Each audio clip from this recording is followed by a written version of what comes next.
soon. We will not allow sub-Saharan Africa to escape that. Okay, we do everything to keep sub-Saharan Africa where it is, also impoverished. It's absolutely vital for the prosperity of everyone else. So let's get clear about that.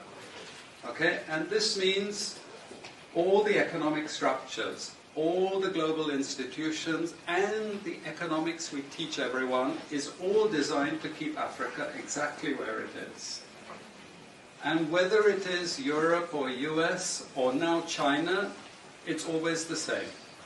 We need Africa to be impoverished because we need those raw materials and we need them dirt cheap. Okay, so that's the message. It doesn't mean to say that there's nothing Africans can do. Of course there is. Okay, but this is the opposition that they're fighting. This is what it's about. Because if Africa does do something different, I assure you living standards of all those in Europe and North America and Asia is going to fall. Okay? And that is a big price to pay. I assure you that the West is not going to allow that without a big fight. Okay, so this is what it's fundamentally about. What I want to show you is how these structures are operating. It's just 20 minutes, so we can't do very much, but just to give you a little bit of an idea. And why I keep the ideology part there is because we are part of the producers of ideology. At universities and academic institutions, we are complicit in this whole enterprise. Okay, so the job of many Western academics is to convince Africans they have to keep doing what they're doing.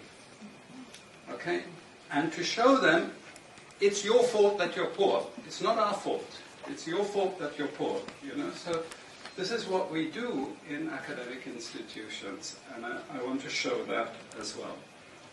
Let me just start. This is what it's basically about, so you know what it's about. But I want to just show you the extent to which Africa is specializing in the production of raw materials and basic agricultural goods. We know the basic forces that have caused this underdevelopment. We know it's colonization. I will not discuss that very much because my colleague speaker is going to go into some aspects of this. But I do want to discuss the global economic structures, the global financial institutions, and economic ideology, briefly, to give you a flavor of those. Let me start with this. You can't really see it so easily, but if those of you who are interested, you want the PowerPoint, I'm sure we can make it available to you. But the thing that you really need to see is the top line. Okay?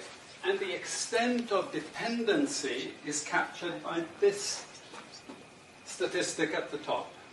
Okay? And you compare it with all other income groups, and what you see is essentially in that one statistic how dependent sub-Saharan Africa is on raw material production. Okay? This is the very heart of what makes sub-Saharan Africa beat. Okay? Here, just to have a look at one very important additional statistic, with all this export coming from sub-Saharan Africa, how much does sub-Saharan Africa account for in terms of global trade value? We know there are vast resources coming from there, but look at the bottom line in terms of global trade value. Look at that.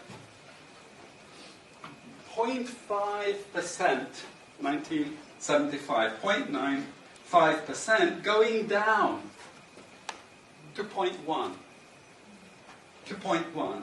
Meaning that with all these vast resources being produced, how much are they getting for it? Nothing. Nothing. This is a very significant piece of data. Then I just want to show you what has happened to sub-Saharan Africa, because what we know, and from all studies, no country ever develops without manufacturing. Okay, producing raw materials will not take you anywhere. Producing basic agricultural goods will not take you anywhere. And let's have a look at how much manufacturing activity takes place in sub-Saharan Africa. We can look over the last 15 odd years, 15, 20 years. And we see manufacturing has actually declined as a percentage of the total. This is percentages of total production in sub-Saharan Africa. How much of it is accounted for by manufacturing? So this figure here is 17% of the total. Most of the rest, when we talk of industry, it includes manufacturing, but the bulk of it is mining. Okay? Raw material extraction. This is the bulk of it.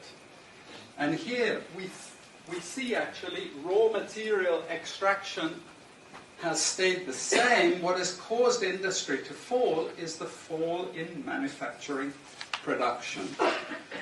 This is deliberate because we will never, as Western economists, as Western policymakers, we cannot afford to allow Africa to industrialize and start producing manufactures.